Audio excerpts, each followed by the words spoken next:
Hey, I'd like to welcome you to another episode of Mission Matters. My name is Adam Torres, and if you'd like to apply to be a guest on the show, just head on over to missionmatters.com and click on Be Our Guest to apply. All right, so today's guest is Cheryl Anjanette, and she's founder and CEO over at Parsley 360. Cheryl, welcome to the show. Thank you, Adam. So good to be here.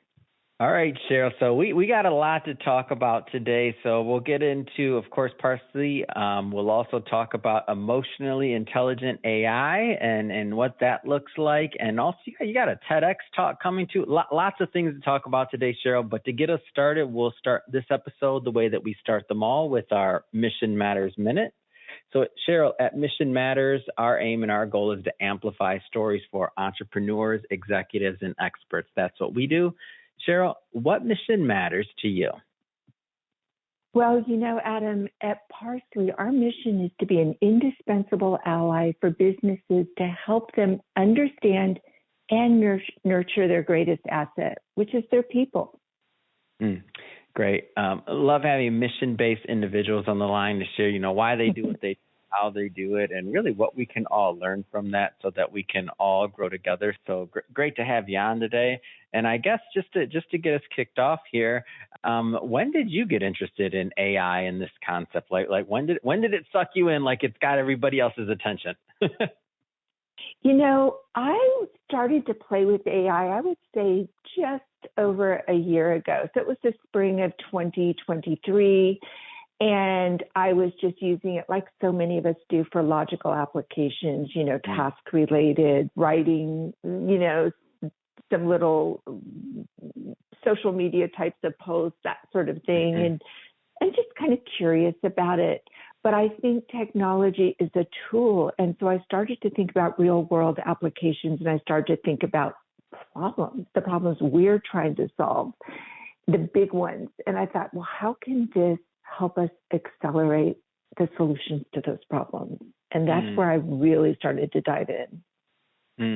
So then, when did you think that you'd make this into a company and something that you really were going to focus on? Like as entrepreneurs out there, we all have ideas, but when did you know when you were like, okay, I'm going to dedicate some significant time to this?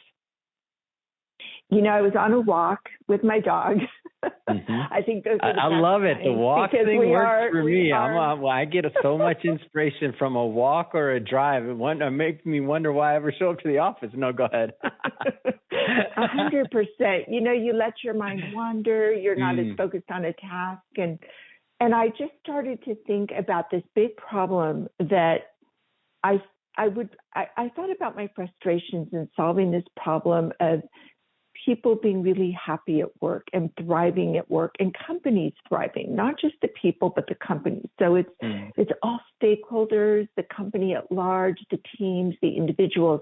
And I thought to myself, there are a lot of frustrations because there are a lot of great solutions, but they're sort of component, and we hit these walls and we can only move so far. And so often we find ourselves reeling backwards, which we saw so much with COVID-19. And I thought, how do we solve this? How do we solve this? And then in my mind, it was just like, well, we need continuous monitoring. We need continuous improvement, and humans are very limited. I wonder how we could use AI to extend our own limitations.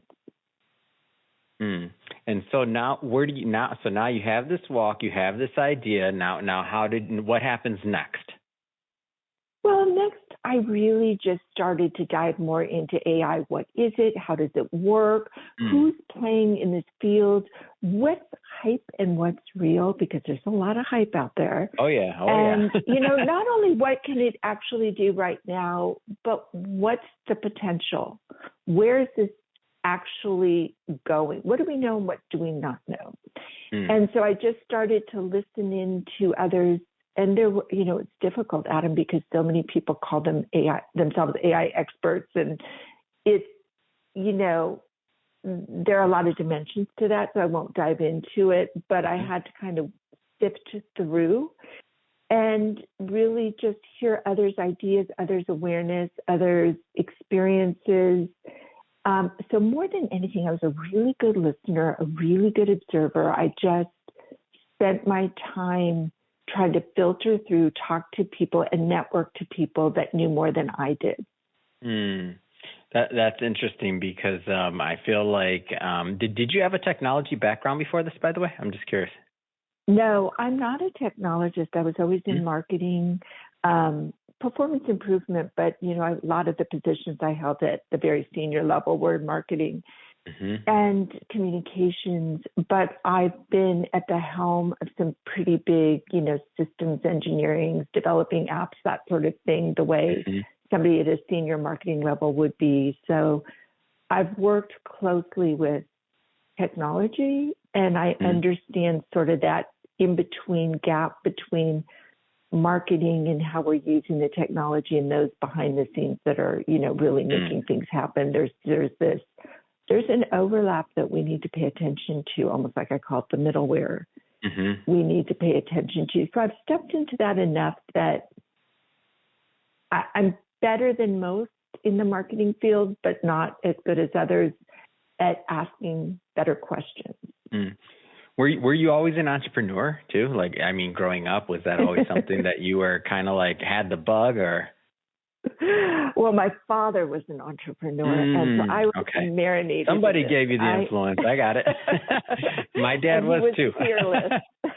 My father was an entrepreneur. My father was fearless. My father, by example, taught me, so much of what I just do naturally. But I have worked for others. So I've been an entrepreneur for decades, but I've also worked at every level, all the way up to the C-suite for large, billion-dollar organizations, which means I have the experience on the inside and the outside, which is kind of cool.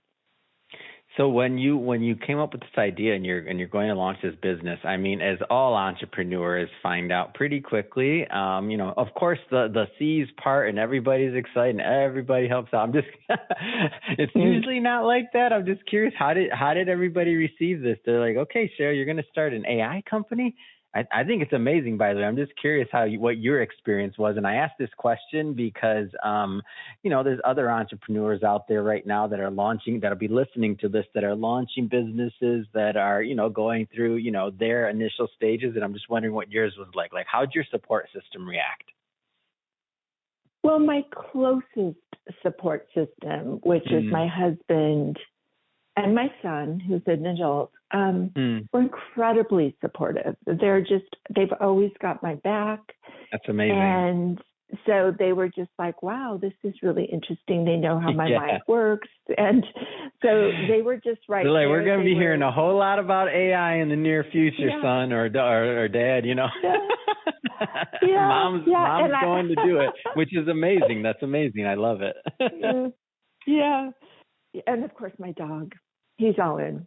So I think that I haven't been really that noisy to the rest of the world, and even to my own family. I did a little bit with some of my family, but they just kind of looked at me blankly, like, what? And didn't ask a lot of questions. But I think I just decided it's better to do it, show it, and then talk about it, than to talk about it. And I hesitate quite a bit because I want to make sure, as I said, there's so much hype out there. And I especially see this amongst not all marketers, but many who just, use something a little bit and then want to teach it and want to come out as the expert. And I think it's a long road to get to a level of expertise. I don't consider myself an expert. I just consider myself to be, to have the courage and the idea and to get people that really do have this expertise around me. So I do have a rock solid, unbelievable co-founder and chief technology officer who's been in this field since the early 90s. And he is really the genius. He's the how. I'm kind of the why, the what and the why, if that makes sense. When did you come about, or like, how did this idea of emotionally intelligent AI begin to make its way into your psyche? Like, how did this become intriguing to you? Because it's super interesting. I've had lots of conversations about AI, but this is the first that I can recall where I was talking specifically about the concept of emotionally intelligent AI. Like how'd that come up to you? Well, it came up through a couple of channels. I had been on Clubhouse. Maybe a year ago. I was just getting off at the time. I think we all were at that point, right? Yes, Clubhouse is taking over the world. I remember. Yes. And I was very interested in sound and the voice. I'm also a hypnotherapist and have studied cognitive behavioral neuroscience and stress, anxiety, and emotional regulation. And I have all these various skill sets around helping people in that realm. And so I was very interested in the voice, in sound, and listening to people on Clubhouse and knowing how powerful that can be. I also, just as I was getting off, I think somebody pointed everybody towards a brand new app that was helping people a little bit with their emotional regulation and what have you. And this wasn't so much the sound. In fact, I stopped jumping to it when I tried the sound, and it sounded very robotic, but it was responding very empathically in a listening mode to people, and people's response was, wow, this is really helpful, and it's in my hand, and I can access this anytime, anywhere, and coaching is expensive, and therapists are hard to get to, and even if I have one, I maybe get to them once a week or once a month or, sporadically, so it's not easily accessible. And so this all was going around in my mind. But I also thought, to do this right, it needs to feel very human-like. It needs to be, we need to humanize AI, which can sound a little scary. Some people even call it creepy. But, this idea that we respond more to somebody that sounds good, that sounds human, versus somebody like a robotic voice is very, very powerful. And so I just started to put it all together with the vision. I thought, I'm not going to worry so much about what I can do right now. Let's put together what would be the absolute perfect scenario that could help the most people and help the most businesses. Because I really believe when we help businesses thrive, we help individuals thrive. And we help individuals thrive, we help businesses thrive. So it's the two. And so when did this, I know you have a TEDx coming up where you'll be talking about this, like how did that come about? I'm just curious because, that it's a big topic. I think it's definitely relevant, and I'm excited for you to have a TEDx talk coming up. Like, how did all that come about? I think it came about, I had put my submission into TEDx San Diego, and I think they just were curious because the idea was, how do you offer empathy at scale? This idea of empathy, when people feel seen, heard, and understood, they're more productive, engaged, and they just do better in life, in work, in love. So this idea that empathy is something we all need, but being a human and giving empathy is not always easy because it's a skill set. We need to listen well without distraction. That's not easy when we're busy, and we obviously are very distracted. We need to refrain from imposing our own experiences on someone else's. Well, that's also very difficult, even when you're highly trained. It's very easy to say, oh, me too. Oh, I had this experience too. And people don't realize that the person on the other side, when you start talking about you and you're no longer listening to them and understanding them, it pulls the wind out of their sails. So we don't realize that. So they started to say, okay, empathy at scale, it's best if it's done from a human being, it seems, but how many people really have access? That makes sense. And if it's a skill, if AI can actually learn this and practice this, help people by showing them empathy and teaching them empathy, if that's possible, A, how is it possible? And B, what would be the implication? And so they were as interested in what that solution was, as I have been. When you were preparing for the TED Talk, was there, I know these take a lot of time, a lot of effort, and I know it's still coming up in August, so you got a little bit of time for everybody listening. We're recording this in April, but up to this point, has there been anything that surprised you as you were kind of going through your process of research and otherwise, and just trying to, obviously coming up with your material? Is there anything that surprised you?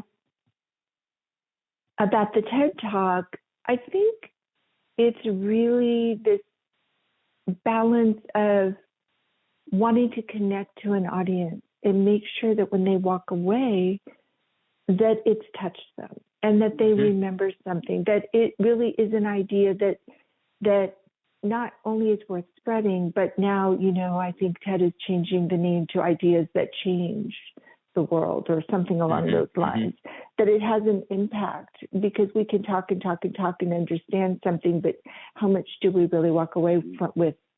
And so it's really for me this balance of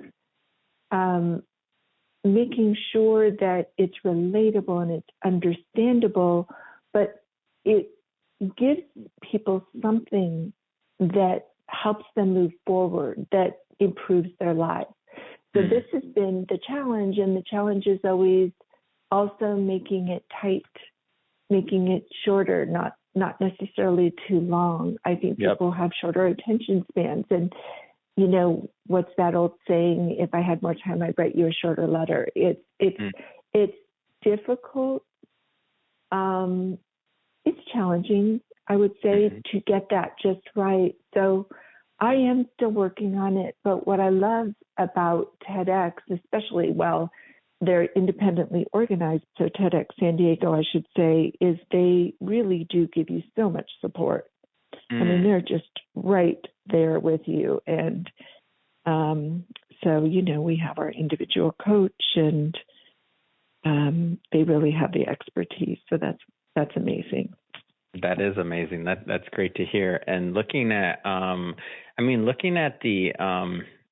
the overall topic and emotionally intelligent AI, what do you think, let's dream for a moment. Okay. We're all entrepreneurs, a lot of entrepreneurs listening. What's the upside of this? Like assuming that it can be gotten right at some point, what's the upside?